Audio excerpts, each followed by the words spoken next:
and welcome to the Zolly Mumza podcast with Magalie and Hansinee, where we have thought-provoking conversations about journeys, life, and much more. Catch our latest episodes every Monday. Thank you for tuning in, and we hope you enjoy. Hi everyone, I hope you're all doing really well. So today we're going to be talking about moving to university and the experience of moving away from home and becoming independent. We're going to talk a bit about our experiences and what that's meant to us and what we've learned, some of the fears that we had and things like that. So just to give you a bit of background again, Mags and I live in London, or Southeast London, Kent, and I moved away to university in Norwich. Mags, where are you from? So I'm currently in Southend, Essex, and moved to Norwich as well.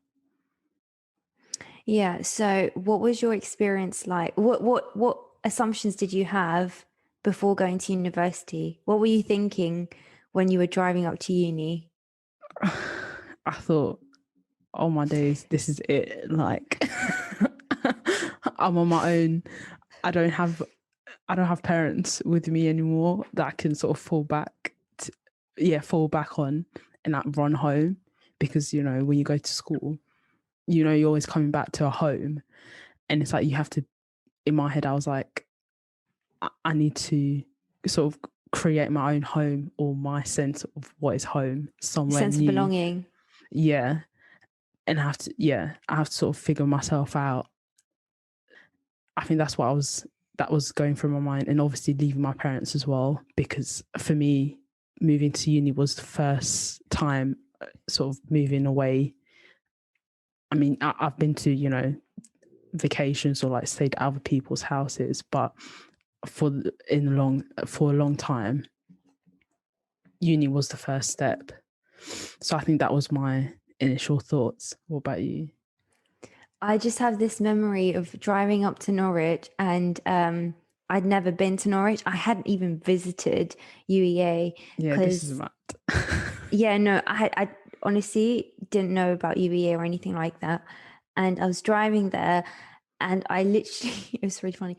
There was like loads of farms around, or like loads of greenery. And I remember thinking, oh my God, I'm going to like some dead end, like middle of nowhere. Because when you're in London, I think like you're in a bubble. Mm-hmm. You think everything's in London. You think end all be all, whatever. London is the place to be. It is. But my point is, I didn't think past that, the 18-year-old me. And I was thinking, what dead end am I going in? Am I even going to fit in? Am I going to fit in? What is it going to be like? So yeah, that was my first thought. Luckily, I sort of visited UEA, because the summer prior to that, I actually worked there for graduation. I remember you saying this. Yeah. So the summer before, I worked there as a photography assistant for a graduation company. So we helped sort of dress the graduates and stuff like that. So I had an idea of what Norwich was, but obviously it's totally different because you only see it for like a week.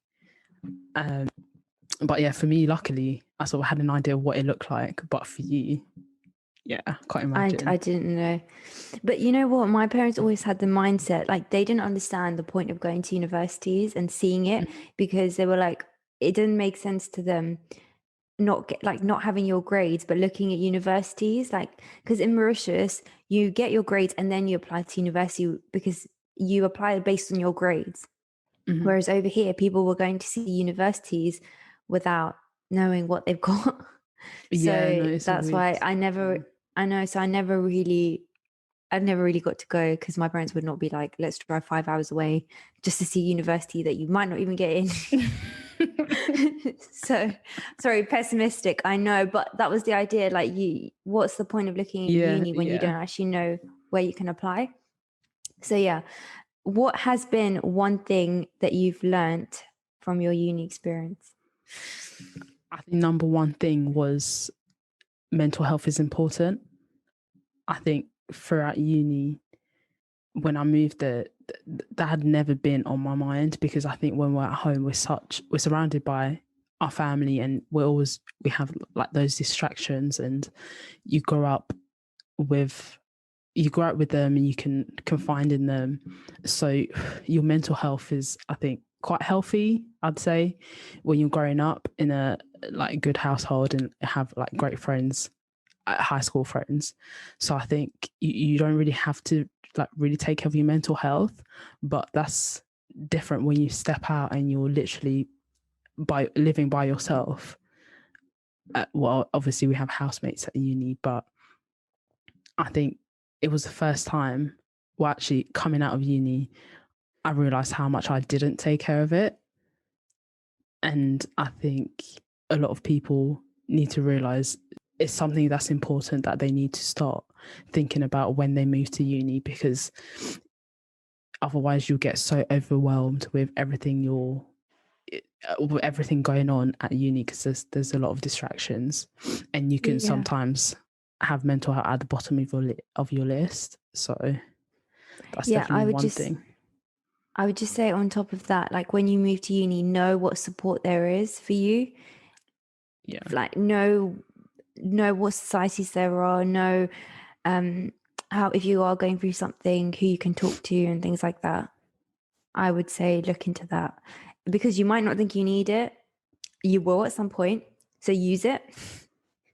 Yeah. And a lot of unis now have like advisors. So definitely look out what the help, and talk to the people around you as well. Yeah, definitely. And also do not be afraid to tell your parents what you're going through, because oh my goodness, that was the thing for me. I held it off for so long until I could no longer, and I think they sensed it. And then I remember just being on the phone to my mum, and I literally could not hold it anymore. I was like, I need you. And then either I would go back home to just reset, or they would come up to just but luckily I know some people don't have that luxury where they could go back home. But I'd say just be honest with your family. Obviously you don't want them to worry, but if it comes to a point where you're literally at boiling point, open up to them, because their words will comfort you, and them knowing that you've confided in them will make them happy, I guess.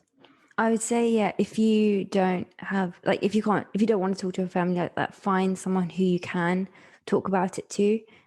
You need to talk about it, because it's important. It's really good. Like, it's really important for you to be open and honest. And I know that's not easy for everyone, but it's going to help you in the long run by just like offloading it to someone. But yeah, so that's sort of one thing. What's one thing you learned, Hans? I think the next thing, well, not the next thing, but the first thing I learned going in is you don't have a reputation when you go into school. When you go into uni. So recreate yourself and use every opportunity that you have. A lot of times, before going to uni, a lot of times people have been in the same school for years. Well, I was anyway. Some people move for sixth form, but I was in one place. And by the end of that, you create an image of yourself and people create an image of you. But you need to remember that when you're going to university, no one has that. So don't hold yourself accountable of that reputation or that image of you, and recreate it. Mm-hmm. There are so many opportunities for you to learn so much about yourself. So make the most of it. Get involved in societies, start a business, do research, whatever field you're in, do something for yourself, do something outside of your degree. And I think you might just end up creating something that you didn't think would lead somewhere else, if that makes sense. Yeah. And through that, you learn so much about yourself. Yeah, definitely. That's one thing I sort of back as well. Make the most out of the opportunities, because there are so many things available. There's so many different people, different societies, different help. For example, like you said, setting up your own business. If you have an idea, literally run it past a couple of friends, or I think most universities have department where they help students. Yeah. They will literally schedule meetings with you, take you through the steps, the things you need, offer courses. That there's so many things out there. Like, don't get out of your comfort zone if that's something you don't like think about, but just do it. Yeah, and I would also say you have so much time at university. Honestly, you have so much time. There is time for things like this, so use it. There's definitely ways you can manage your time and be able to do something else on the side, whether that's getting involved in I don't know, just make the most of your time. I came across this quote, I think it was on LinkedIn. The guy posted a picture of his graduate certificate, and he said, that certificate to me is not worth the 50,000. What was worth the 50,000 was all the experiences that he had at uni. And that really, literally, I was like, that's literally it for me as well, because there's so many things I gained from my uni experience, and there's so many things I did that I didn't think I would do. So, example, I did a performance on stage, and I never performed before in my life. So that was like one thing. It's the little things and the big things added up together. Yeah, like we created a society from scratch. I had no idea we were going to do that. Yeah. But honestly, yes, there will be, up and downs. That is not out of question. But that's why I think mental health is important. So.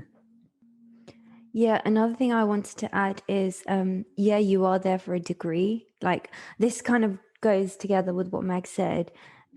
Yes, you are there for a degree. So do everything you need to do, obviously, to get the best grade you can get. But I would say don't hold yourself back on the kind of fear that you're not going to do well. It's entirely possible to do both. And if you feel like you're taking on too much of one thing and the other, you need to just rethink, what you're going to do right now, like prioritize. But it is completely possible to do both. Get out of the mindset that you need to get out of the mindset that you don't have time. Get out of the mindset you don't know who to talk to, and get out of the mindset that you can't do things because you're doing something else. Yeah. Oh, I know that sounds rubbish, but that's what I'm trying to say. Like, no, I know what you mean. Like, basically, stop having the bullshit excuses. Yeah. Stop having it. Surround yourself with people who are like-minded. Surround yourself with. I was very lucky. I had you. But surround yourself with someone. You were very lucky. You had me. I knew you were gonna say that. You said it first. Gratitude. No, surround yourself honestly with people that will create things with you and that will pick you up and push you as and when you need. And if you don't currently have them wherever you're at uni, first, second year, whatever you are, find them. If you don't have them, drop the group that you're in right now, go somewhere else. Nothing is holding you to those people, because let me tell you, when you leave uni, you're not going to speak to half these people. All your first year friends, no offense, within the first week, oh God, all your first year friends, you probably will not talk to them when you're leaving uni. Like, a lot of acquaintances, very, very few actual friends. So don't stick to the same group if they're not pushing you, or if you feel like you're not fitting in, because that's the beauty of uni. There's so many different people out there. You can jump friendships if you don't feel like this is not working for you. So I think moving on to the next question, what was the next thing you learnt? So the next thing I learned was probably becoming independent within that context. When I compare myself to, let's say, people who didn't move away from home, I realized there's so much that I learnt to do by myself. And there's so many things we take for granted. Doing your laundry by yourself, cooking for yourself when you've got an exam the next day, cooking for yourself while you're revising till really, really late at night. Yeah. Paying your own bill, learning how to pay your own bills, learning how to sign a contract for a house. No one's going to do it for you. Yes, you might have parents who help you. That's totally fine. But the majority of it, you have to do it yourself. Like you said, managing your own health, managing your own mental health, knowing when you're ill, knowing when you're not ill, things like this.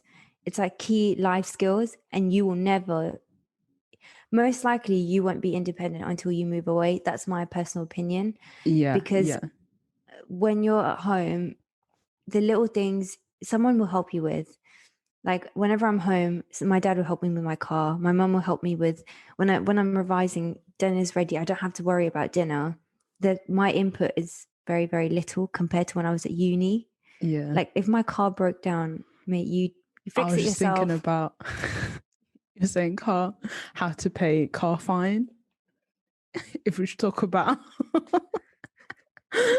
how to check the signs where you're parking to make sure that your car doesn't get stuck in a otherwise parking. you'll get locked into a car park. Yeah. So a bit of background story.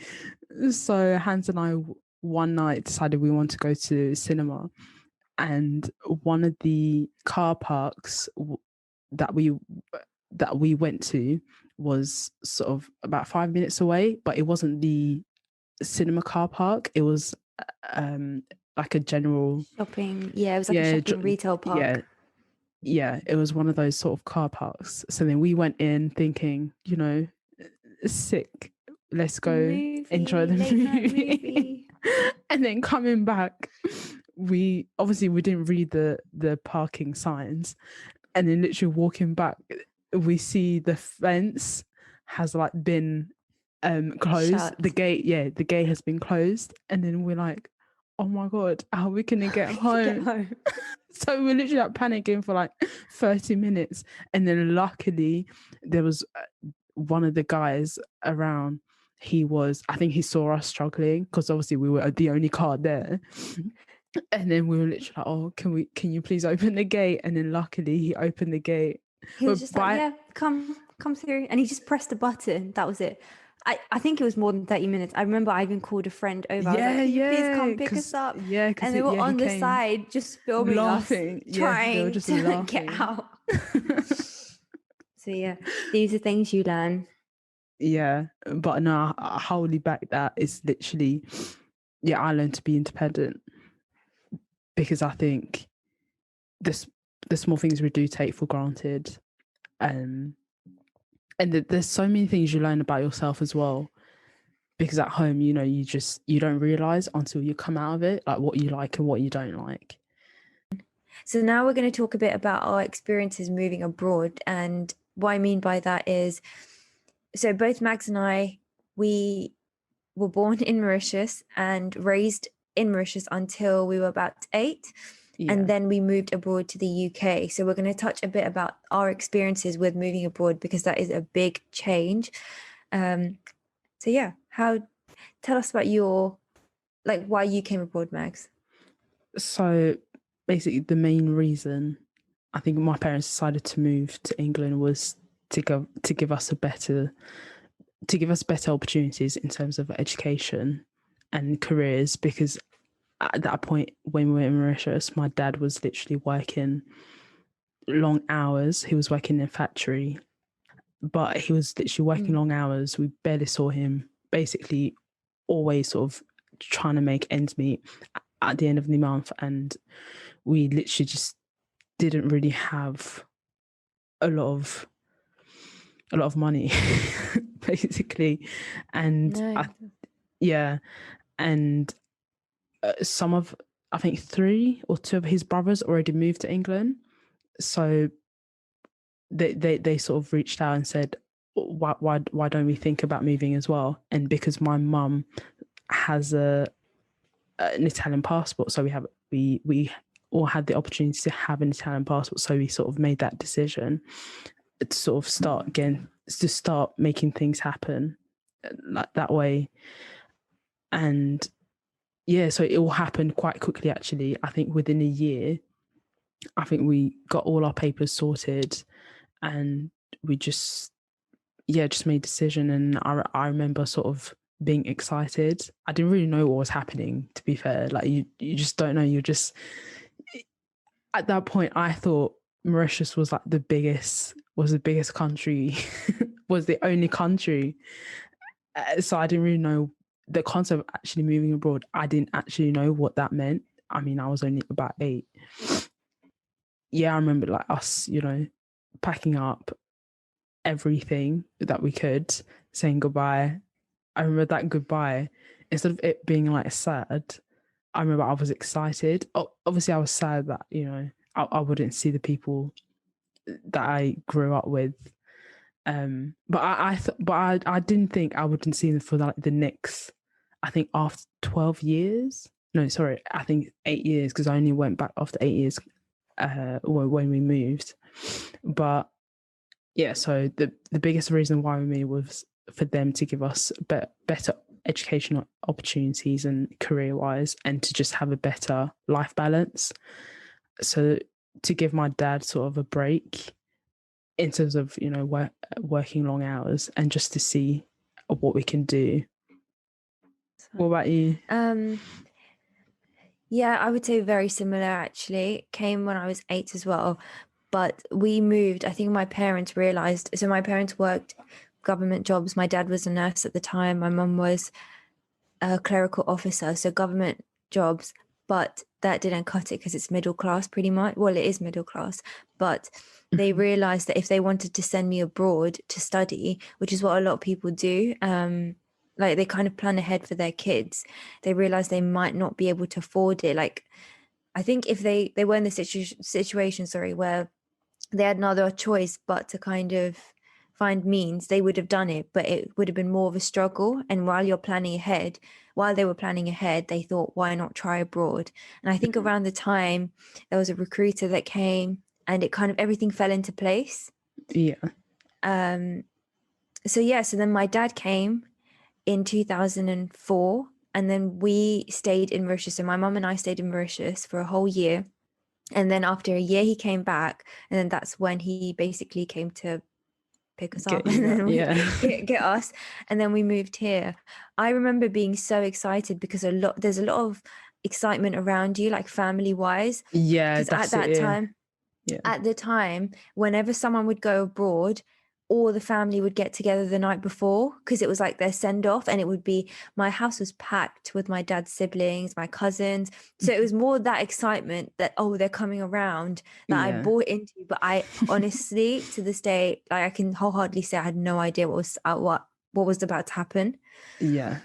Because we literally went from that house to getting on a plane to then getting off in the UK, absolutely cold. Oh, and bear in mind, and we came around December. Oh my God, really? Yeah, so we came did, around April, and I thought that was cold. No. We came literally December, 5th of December, and it was freezing. I still remember being in a parking lot. I think that's like the earliest memory of like being in England, in the car park, being so cold. But yeah. Oh my God, I came in April and I was freezing. I was like literally like, oh my God. I remember that, and and then we came to London, then we had to go to Liverpool because that's where my dad was staying. Got to Liverpool, and the houses are so different compared to Mauritius. Like, it's Victorian houses. Yeah, they all look the same. It's Victorian houses. So it's literally me and my mum in this room for most of the day. That's it. That was the social interaction that we had for months until I got into school, basically. I say months, sorry, like a month, but it felt like forever. Yeah. So yeah, it was just like that for so long. And I think that's when it kind of hit me like, oh, we're not back home. We're not going back home for a while. Yeah. And then you start to kind of make do with being here, really. Yeah. Quick question. So you said your dad came for a year before coming to pick you guys up. How was that, like, living with that? Did he ever come back during that time? No, he didn't. I think it was harder on him than it was on us. And because I only realize this now, because when you're away homesick, you're living somewhere where their accent for Mauritian people is quite tough, like the Liverpool the Scouse accent. You have, it's not easy to pick up.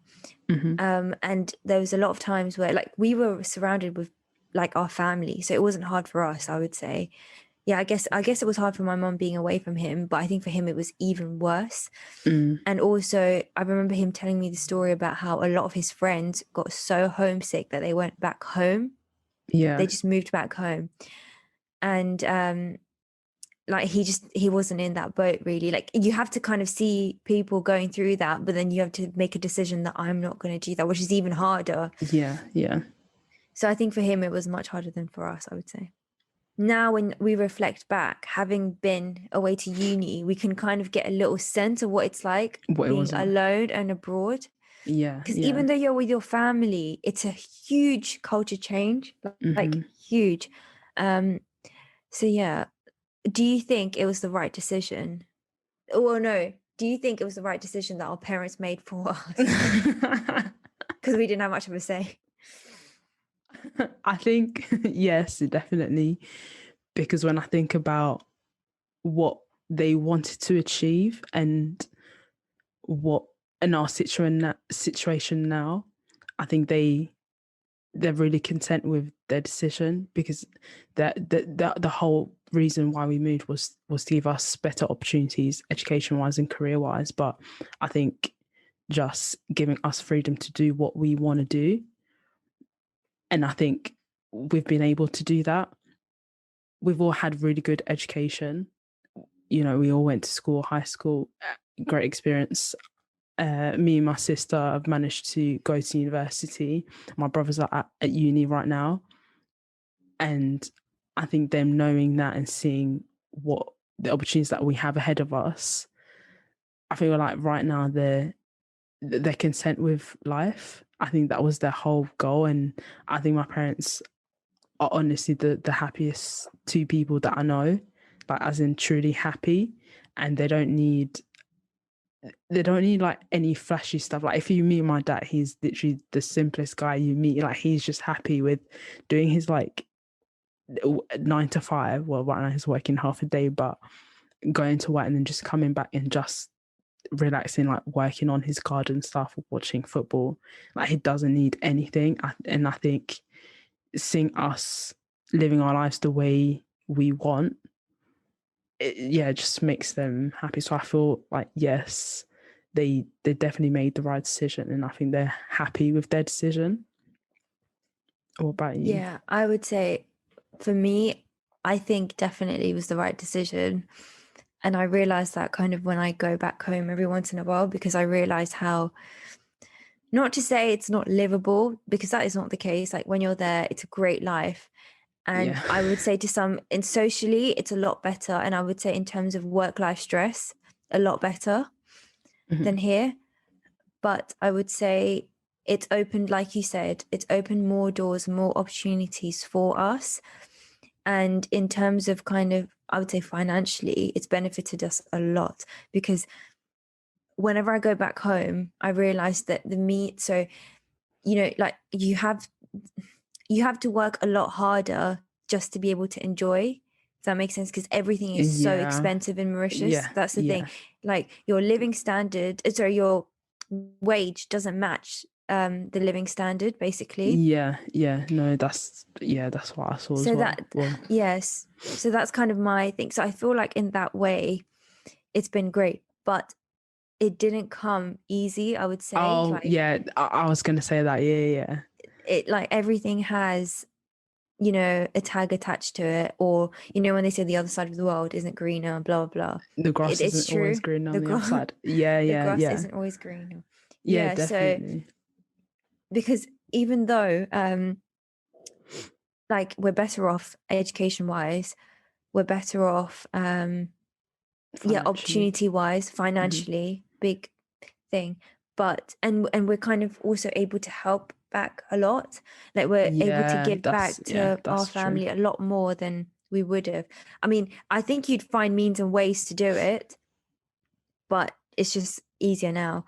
having said that, like the sacrifice that my parents had to make To is come to this point. crazy, you Yeah. know, like, you know, because my mum's a social butterfly. Like, she loves talking to people, and she Hmm. enjoyed the Mauritian lifestyle of Yeah. Yeah. family, friends.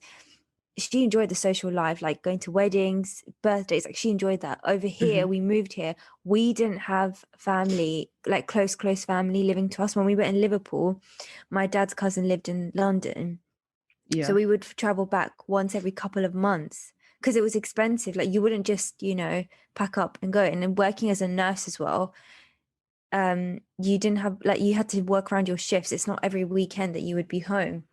So for her, it was crazy because she had to look after me, and she was in this room, in this house, kind of Yeah. alone. She didn't really Yeah. have a lot of friends, I would say. So that way, Hmm. that has been a sacrifice. Yeah. A lot of times when our family would be at home, you know, they have a wedding, they had each other. She just didn't have that. We didn't have that. Yeah. Yeah. Yeah. No, I'll say the same thing. Like my mom, like, you know, my mom, actually, both of our moms are very, they love their social life in Mauritius. And for my mom especially, she didn't have any family in England. It was only on my dad's side. So for her, she literally left all her family in Mauritius. And the funny thing is, with my mum, she actually moved to France when she was about 10 years old and lived there for about 10 years, and then decided that she didn't like France. Like, she missed her home island, she missed Mauritius, and then went back to marry my dad. That's another story for another time. But yeah, so she went back and then got married and had four of us, and then literally decided to move again. So for her, it was like she had to make the sacrifice twice, and the second time she stuck with it, but for her kids, for us. And yeah, so she was used to being in Mauritius. You sort of, everything's accessible. So as in with your family, you have your neighbors. You're very close to your neighbors. Like our next door neighbor was her best friend, and family would literally be, you know, down the road. That's where you'd be sort of every night or every weekend. And yeah, when you move here, you literally have that's stripped away. And I think for us, like kids, like we still had each other because we were still growing up. So like we were, you know, we entertained ourselves. But for her and my dad, or yeah, that basically their social life got stripped away, and then and that's when we had to rebuild and like find a new community. And for us, I think that was, we started going to church, and then that's how we sort of started meeting new Meeting people. people. What do you think the effects of moving had on you? Thinking back, I didn't know what was happening, so I just adapted very quickly to the situation. And going to school, you learn very quickly. So I picked up, we picked up English very quickly, and, you know, made new friends. But all throughout my school years until I got to uni, I realized that I didn't have like a group of I didn't have a group of like Mauritian friends. So like that side of me, that interaction had been sort of locked away, I guess. Obviously at home, like we still speak Creole, we're very in touch with our culture, but it's different when you have friends that bring out that side of you. And then it was only at uni when we met, and then we started the Mauritian society, that it came out and it sort of unlocked that whole side of me. And there's a part of me that I can express that I couldn't all throughout, like, you know, primary school, high school. Yeah, I definitely agree. I think you kind of, I think you're in a weird situation in the sense that you're trying to figure out the mix between being Mauritian and the mix being between living here and what it means Yeah. to you. Like, I remember it not making sense to me how, because you know, when you come here and people ask you where you're from, with Oh, Mauritians, yeah, it's there's quite that too. complicated because we've got our ethnicity and then we've got our nationality. So Mhm.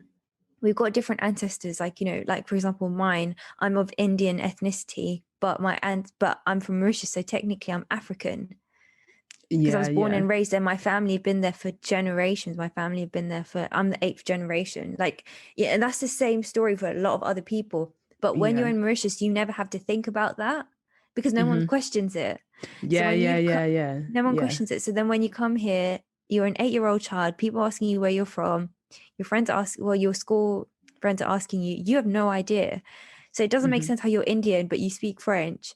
Yeah. And like, it was just such a mind boggle. And I think for me, at one point, I really started to question, like, what the hell? Like, where am I? Yeah, yeah. Or Like, what am I? and the thing is, we used to go to Mauritius quite often, and like coming back, oh my God, I had such attachment issues because coming back, it just meant like You had no to. one no one really like I didn't have to justify myself being in Mauritius. Yeah, yeah, yeah, I didn't have yeah. to justify myself, and I just fitted in so well going back home because it was like Mm-hmm. family. Whereas then I'd come back here and it was just, oh my God, like I would cry for months, like weeks leaving Mauritius. Yeah. But then after a while, I think when you get older, you realize it's okay, because I think there was that fear of, when am I next going back? I don't know. Yeah. But yeah, Yeah, no, I that's don't true. know. And to be fair, I still sort of not struggle, but I still, when people ask me, oh, what I am, and it's like you have to give a whole explanation because the answer is not, it's not easy. Straightforward. Yeah, it's not straightforward because yeah, Mauritius is part of the African continent, but like my background is mixed. I have like Chinese, Indian, like white European, I think. So it's like a whole mixture. It's mixed. But no one says it, like no one asks you in Mauritius because Yeah, everyone is in a mixed boat. and they know that. I think we're We just don't all realize. appreciative. Yeah, We really aren't, because until you're put in a situation where people do not get along, or people don't understand how, like, because I had a lot of like people would ask me, oh, so do people get along well in Mauritius? Because we've got loads of different religions and like loads of different ethnicities. Are there any yeah. racial tensions? And I was like, I'm not denying there isn't, and there has been in the past. Yeah. There still is, like There still is. there's still a lot of racism, and Yeah, yeah, like people discriminating people against, like, based on religion. But the thing is, on it, like, I think a lot on the other side of the coin, a lot of people get along really well because we just accept that this is the society that we live in. So I think we talked about the effects on us, but what about the effects on our parents? I think we briefly touched upon this, but I think for them it was kind of like survival mode, like the first couple of years. I know, when I talk to my dad, I now grasp like how crazy it was. Like, sometimes I question my resilience compared to my dad's or my mum's, because, like, you leave your family abroad, and also it's a lot of money on the line because you've resigned your job. So if you were to ever go back to Mauritius, you technically wouldn't have a job. Like, you'd have to Yeah, start from scratch. So I think for them it was a lot on the line. There's loads of different, like, racial incidences at work, or just a lot of discrimination at work that they just had to power through. yeah, Do you know what I true. mean? Like, Yeah, yeah, you don't have a choice. You just have to go through. And I think, like, a lot of things that they go through, if I was to go through it now, I wouldn't stand up for it. But the only reason I wouldn't take it is because I'm in the position that I'm in, and it's a privileged position which my parents didn't have. yeah, yeah. That's I true. can't just, if, like, for example, a lot of cases at work that my dad had where things would just be thrown off on him as a nurse, like when he had responsibilities and stuff, he couldn't answer back, kind of thing, because, well, his permit was on the line. If you quit that job, what are you going to do? Yeah, yeah, Now I just think, if something happened to me, for example, I wouldn't, it doesn't matter, like, I'd stand up for myself. yeah, But the yeah, reason I can do that is because I don't have to yeah, worry about yeah, family, and I don't have to worry about, yeah. As in, we don't have as much as online as they did. as they did. Yeah, But what about you? What do you think for your parents? yeah. I think I only sort of find out like the true effects that it had on them, well, especially with my mum, because I think my dad, he's just a very adaptable person. And I think as long as with him, I think as long as we're all okay, as in our close family, like he doesn't really deep stuff too much, as in he just doesn't talk about it, so that's fine.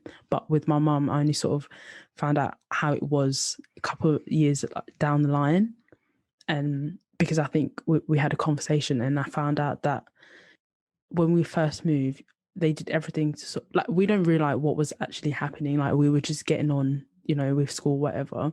But for her, it was one of the biggest struggles of her life because, like I said, like she left her whole family, and I found that, like, I think for the first 6 months, like she cried every night because she, yeah, she missed home, like she missed her family, the people she grew up with.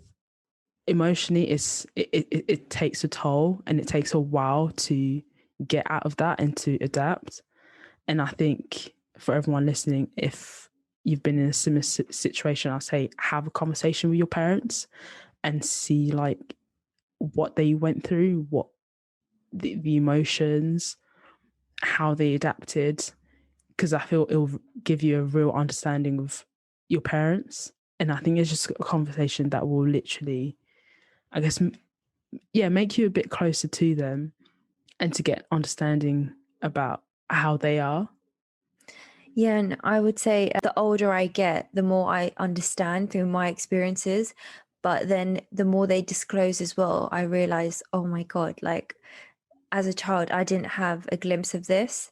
I didn't know. Yeah. And there was so much stuff going on behind the scenes that I had no idea about, that now I'm just kind of getting like a brief little insight into it. And it's like, whoa, like if as an adult now, I do not know how I would have coped with that, to be really honest. Yeah, I just think not just our parents, but for any parents who've moved abroad, or anyone who's moved abroad, actually, it's a big thing. It's a huge thing. So I think we really have to give it credit. We have to give a lot of credit to them, people like us, Yeah.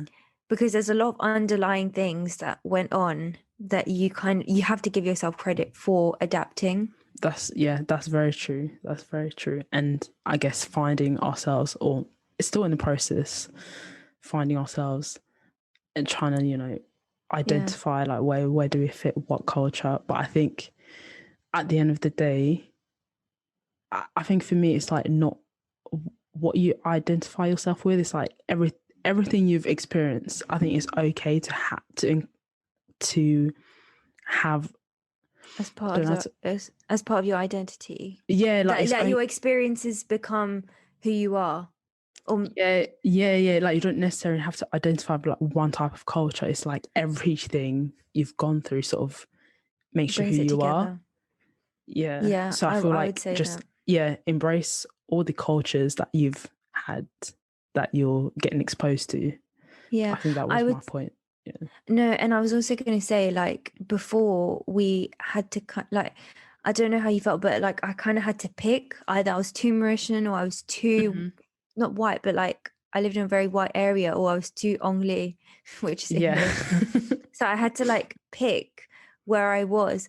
But I think the older you grow, the more you realize it's fine to be however of what you want. I think that was where I was trying to get at. It's fine. Yeah, it's fine. Because I think sometimes we can say someone is like too coconut or too fobbish, but we don't know what they've gone through. Yeah, exactly. We do not know their struggle. We don't know their struggles that they've gone through to identify where they're up to. And I don't think we can hold someone accountable based on their experiences of 100%. How they are, because that's just how they've gone through it. Yeah, no, yeah, I agree. That's where I was sort of heading, but I just didn't know how to say it. So just I think it's more about exploring and being open-minded about everything you go through culturally. Yeah. And just allowing it to come to you, because like you said, when I was at school I didn't have Mauritian friends. Only until uni did I really kind of get to experience that side, and it came at such a good time, and it was an amazing experience. Do you know what I mean? You just have to take it as and when it comes. Yeah. And through that experience, I've kind of realized there's so much I could do with that side of me. Mm-hmm. And it just makes me a lot prouder. The proudness I feel now for being where I'm from and my story has taken a lot of years to like build up. Because literally there was a point in like when I was in school where I did not feel proud at all. And if anything, I felt ashamed of being like who I am, Oh, because I really? was in such a white area. Yeah, Like that's I was true. in such a white area. Yeah. And the thing is, no one's going to put that on you, but you feel so different. And as a That's true. child, you're not going to be like, it, no one's going to tell you it's okay to be different. Like, Yeah. do you know what I mean? You Yeah. build that up yourself. Yeah, because I think when we're young, we try our best to fit in, unless you're that, not odd one out, but some kids are very confident in themselves that they can just be different. But I think for majority of us, like, we just try to fit in. But I have to say, though, having said that, even though I was like that, my sister is so far off. So my sister was born and raised here, and we've got a massive age gap. We've got like 13 years age gap between us. But she is more Mauritian than anyone I know, pretty much, even at her age. Like she eats with her hands. She's very Mauritian. She loves the Mauritian culture. And it just is so nice to see, like, some people, like, she owns it at her age. It doesn't phase her. Yeah. And I think that's got a lot to do with the fact that my parents have drilled it into her now that you do not have to conform to your classmates. Yeah. But the thing is, if you do not have someone saying that to you, that's when you have to learn it for yourself, which takes a little bit longer. And actually, that makes me think about my brothers, because my sister and I, like, we had the most upbringing in Mauritius, and then when they came here, they were, I think, only 5, and it's like there's a big difference in terms of us keeping in touch with our Mauritian culture and them, as in they're still very in touch with it, but less so than we are. And it's good that your sisters kept that, because I feel like sometimes, a lot of kids that grow up here, they sometimes lose that side. Lose touch, yeah. Yeah. You want to try to keep your not your past, but like your roots alive. Yeah. Like you want to be aware of your roots. Yeah, exactly. But do you know what? Having said that, there was a point I was super worried. I was like, she's gonna be super, like not aware of her culture. But I think the key, I think this is different for everyone, because I've heard stories where parents force down culture down their children, and they force down like language and things like that. And I, for so long, was trying to speak Creole to my sister to implement it. And she was refusing, just absolutely refusing. Like, she would say no to me in Creole every time I'd speak to her. Like, she would say the no in Creole, but she just wouldn't like have the conversation in Creole. Yeah. But now she's just turned around by herself, and she's just like, she started speaking Creole, and she's trying by herself. And I think that comes down to like us encouraging it again and again, because my parents do not speak Creole to her. It literally would be Creole to me, English to her. That was it. Like, that's how the conversation went. But now she tries it herself, and she's kind of and I think it's really down to me, like, drilling the fact you do not have to conform. It's okay to be who you are, and like you're going to be different. Like, you're going to be different, and that's fine. That's completely fine. But but I think that comes with that comes from my experiences, because experiences that like she's going through, I've been through at some point, and I didn't have someone to be like, no, like, I didn't have someone at the end of the tunnel who's gone through it. Yeah. But now I can be like to her, no, like, if someone says this to you, you've got to stand up for yourself, and you don't have do you know what I mean? Yeah. Okay, question. This just sort of popped into my head. So say in 5 or 10 years time, you're married, have, I don't know. I was going to ask you that. What? I was going to ask you, would you? Yeah. Great minds think alike. Yeah. Go on. Yeah. So what's your perception now? I guess, say if it came to a point where you had to move away, I don't know for what reason, like maybe you wanted a new experience or job career related, what's your view of moving abroad now? I think it's wait, would you say for me, like just me, if I was moving abroad by myself, or if I had a family to think about? Yeah, I think both actually. So like just you and I would take it any day. I'd take it. Moving abroad, I take it. I know it's hard, and I know like people go like you might change your mind once you get there. But I think when you're stuck in one place, you're restricting yourself to so much. yeah. Like you're literally locking yourself up in one place. But having said that, some people enjoy that comfort, which is fine, which is completely fine. Yeah. I'm just the type of person, if someone came to me with an opportunity tomorrow, I will 100% take it. Yeah, no, same. And I think that's because I've moved once, so therefore I can move again, kind of thing. Like I've moved from Mauritius to here. That was a big culture shock, so I'm pretty sure I can do it as an adult. Yeah, no, 100% agree. And what you said about your options are limited if you just stay in one place. That's very true. Your experiences are limited and your growth is limited. Yeah, I was going to say, because thinking about even when we moved out of uni and when we came back, like the growth that we experienced is immense. Like you can't... It changes you. Yeah, it changes you. Yeah, no, but I definitely agree. Like I would too. And I think that is one of my, goals as well. Yeah. What about if you had a family that you had kids to think about?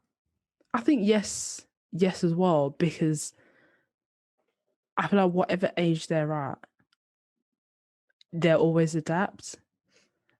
Or like, I'm hoping for them to adapt. And the thing is, not worst case scenario, but I think you can always move back. I know it's probably not easy, but it's like not the end of the world. Yeah. And I think another thing is, the only thing I would be a bit more mindful of is making sure they have the support if there's a language barrier. Oh, yeah. Maybe a little bit of extra. That's something I would be mindful of, because like we struggled. Well, I would say for the first couple of months, I definitely struggled. Actually, even for the first year, I struggled because when we're in Mauritius, we do learn English, but it's not, you're not speaking it every day. Yeah. You speak French more. So if I was to move abroad, that's one thing I'd be mindful of, just making sure they have that extra support. Yeah. If it's vibe, like if you can afford it, or or you can make time for it, that's the only thing. Yeah. And I say research as well. Yeah. I mean, as much research, but the thing is, at the end of the day, you can only do so much, and you're all like, you're not gonna find out everything. But I'll take it. Jump on the plane and go catch flights. Not feelings. Well, you'd have feelings. You'd need a family. No, I'm kidding. But I think that sort of wraps up this episode. Yeah, we want to hear about your stories. So let us know if you have moved abroad, or your parents had moved abroad, what was your experience like? Or if you were born here but your parents were born in a different country, that culture difference and the experiences, it'd be really great to know. Yeah. Hope you guys have an amazing day, and we'll see you in the next episode.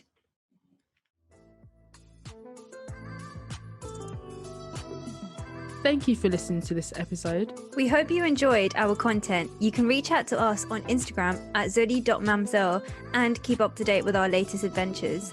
Wishing you a wonderful day. Here's to you keeping your head up and winning. Lots of love, Zoli Mamzel.